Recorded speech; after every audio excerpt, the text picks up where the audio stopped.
Clarisse resserra son manteau en entrant dans le restaurant, poussant la porte vitrée avec détermination. Le tintement léger de la clochette à l'entrée se mêlait à la musique d'ambiance feutrée. L'endroit, à la décoration élégante, alliait des meubles en bois sombre à des lustres modernes. Un cadre raffiné qui, selon Clarisse, ne se montrait pas toujours accueillant envers des personnes comme elle. Pourtant, ce jour n'était pas ordinaire.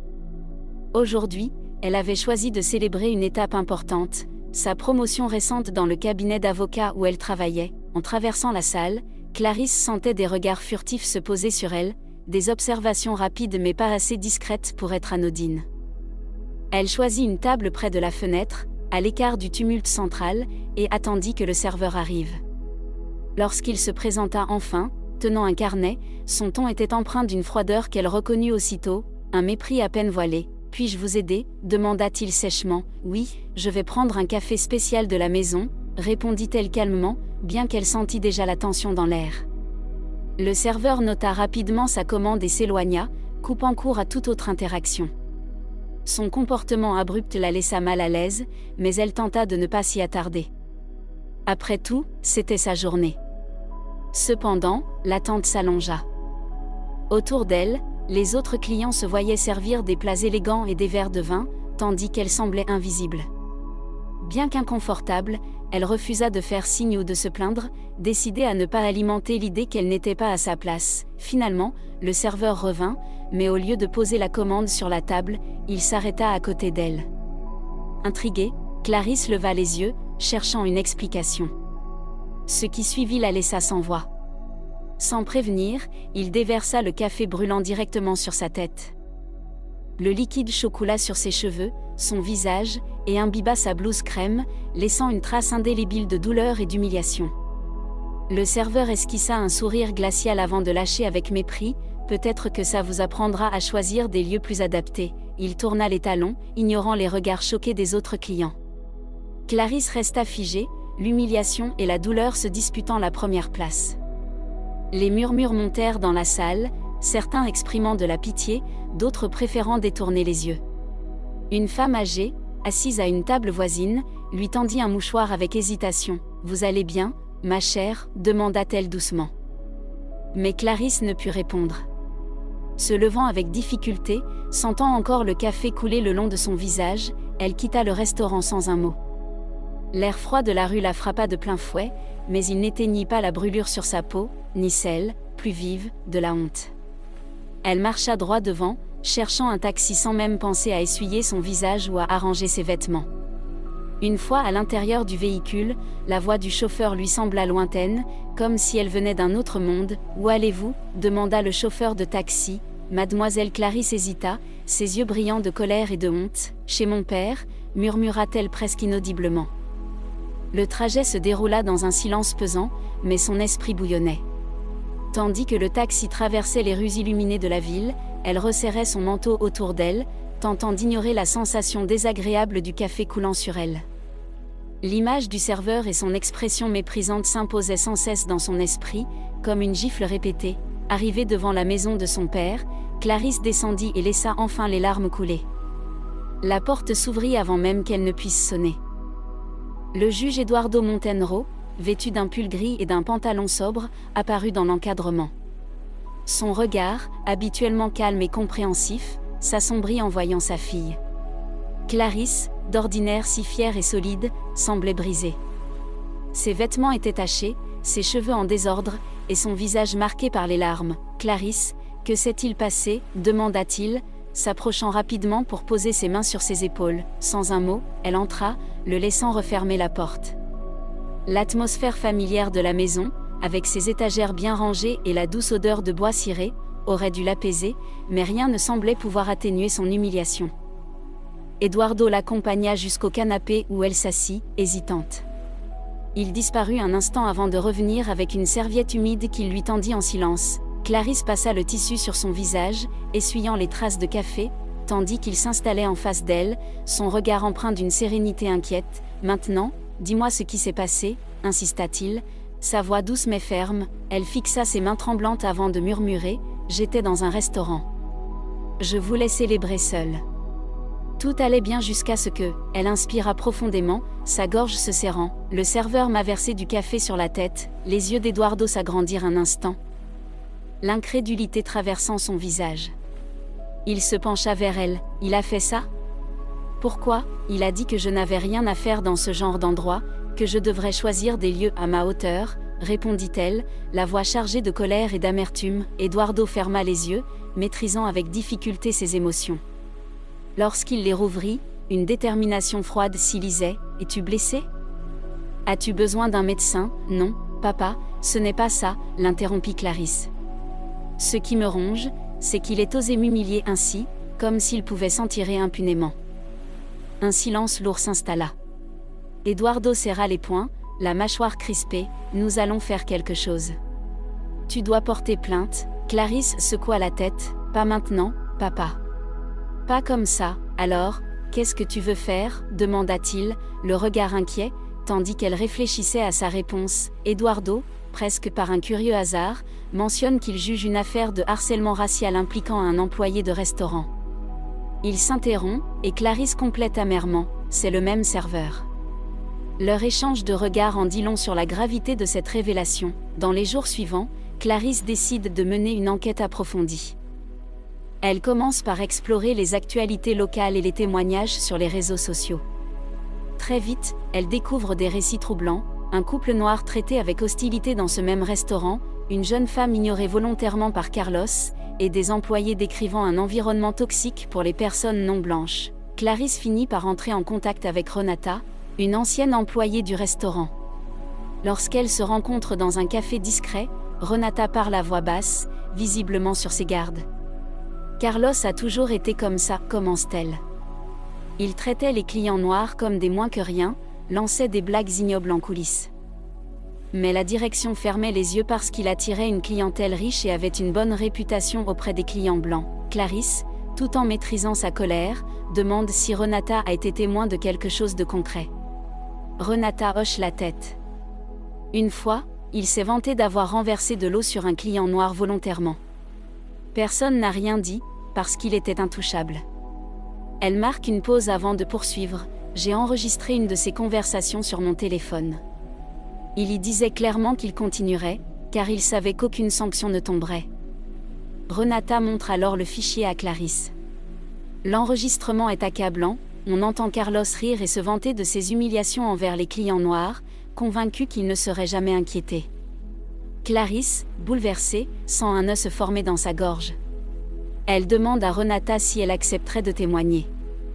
Après un instant d'hésitation, Renata acquiesce. Oui, il est temps que la vérité éclate. Clarisse rentre chez elle, le cœur gonflé d'espoir. Eduardo l'attend, absorbé dans l'examen des documents de l'affaire. Elle pose son téléphone sur la table et lance l'enregistrement. Le silence de la pièce est brisé par les propos de Carlos. Eduardo lève les yeux et déclare calmement, « Ce n'est pas juste une preuve. C'est une lumière braquée sur un endroit où il pensait que personne ne regardait. » Eduardo ferma les yeux, inspirant profondément à la fin de l'enregistrement. Une lourdeur pesait sur lui. En tant que juge, il avait été témoin de nombreuses injustices, mais cette situation touchait à son intimité. Se levant de sa chaise, il s'approcha de la fenêtre et fixa l'obscurité du dehors. « Papa ?» murmura Clarisse, la voix empreinte d'inquiétude. « Tu comprends ce que cela implique, n'est-ce pas ? » Cet enregistrement pourrait tout bouleverser. Eduardo se retourna lentement, c'est très marqué par des émotions contradictoires. « Oui, je le sais, » répondit-il calmement. « Mais je dois être prudent. » Clarisse fronça les sourcils. « Si tu ignores cet enregistrement ou refuses d'agir, le procès sera biaisé. » protesta-t-elle, sa colère montant. « Papa, il m'a humilié, tout comme d'autres avant moi. Cet homme ne peut pas continuer sans conséquence. » Eduardo soupira, une tristesse voilant son regard. « Je le comprends. Mais le système impose des règles strictes, et je ne peux pas les contourner. Le tribunal attend de moi une neutralité totale, même si cela va à l'encontre de ce que je désire. » Les larmes menaçaient de couler sur le visage de Clarisse, cette fois par frustration. « Et alors ? On fait comme si de rien n'était ? On le laisse continuer ?» Eduardo croisa les bras, plongé dans une réflexion profonde. « Cet enregistrement est une preuve accablante. Mais il ne doit pas provenir de moi. Il doit être introduit dans le dossier autrement, par d'autres canaux. Clarisse tenta de saisir la stratégie de son père. Tu veux que Renata le présente devant le tribunal, c'est ça? Eduardo acquiesça. Oui. Elle peut témoigner, et l'enregistrement sera intégré à l'accusation.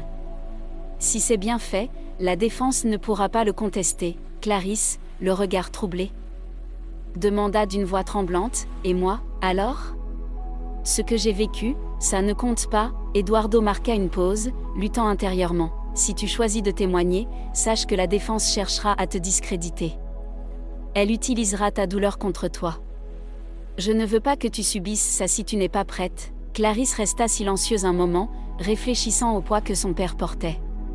Malgré son désir de justice immédiate, elle comprenait l'importance de respecter les règles. Très bien, répondit-elle enfin avec détermination. Mais je refuse de rester muette. Cet homme devra répondre de ses actes, je te le promets. Eduardo hocha doucement la tête. Partageant à la fois fierté et inquiétude, le jour du procès, la salle était comble. Des journalistes, des curieux, ainsi que des victimes de Carlos Mendonça occupaient les bancs. Clarisse, assise discrètement à l'arrière, observait la scène, le cœur serré. Devant elle, son père siégeait avec une posture impeccable, dissimulant derrière son calme une tempête intérieure. Connu pour son intégrité, Eduardo Montenegro affrontait un dilemme, le désir de confronter l'accusé directement et la nécessité de rester impartial. Face à lui, Carlos Mendonça, assis à la table de la défense, affichait une arrogance dérangeante. Les avocats se mirent en place, et le procès débuta. Vêtu d'un costume mal ajusté, Carlos affichait néanmoins l'assurance de quelqu'un persuadé d'être intouchable. Le procureur entama le procès avec une déclaration frappante. Aujourd'hui, nous ne jugeons pas seulement des actes, mais un modèle de discrimination, d'humiliation et de mépris qui n'a plus sa place dans notre société. Son regard perçant se posa sur Carlos, qui détourna aussitôt les yeux. Les premiers témoins furent appelés à la barre. D'anciens clients et employés relatèrent les comportements discriminatoires de Carlos. Ils décrivirent des humiliations, des plaisanteries insultantes, et même des gestes agressifs, comme des assiettes jetées, par erreur, sur des clients noirs. De son côté, la défense tenta de minimiser les accusations. Mon client est victime de la pression d'un environnement de travail chaotique. Ce stress peut parfois être mal interprété, plaida l'avocat, feignant l'empathie. Lara, serrant les poings à ses propos, garda le silence, sachant que son moment viendrait. Quand Renata fut appelée à témoigner, le tribunal devint silencieux. Nerveuse mais déterminée, elle raconta ses expériences en tant qu'employée. Carlos prenait un malin plaisir à humilier des clients noirs.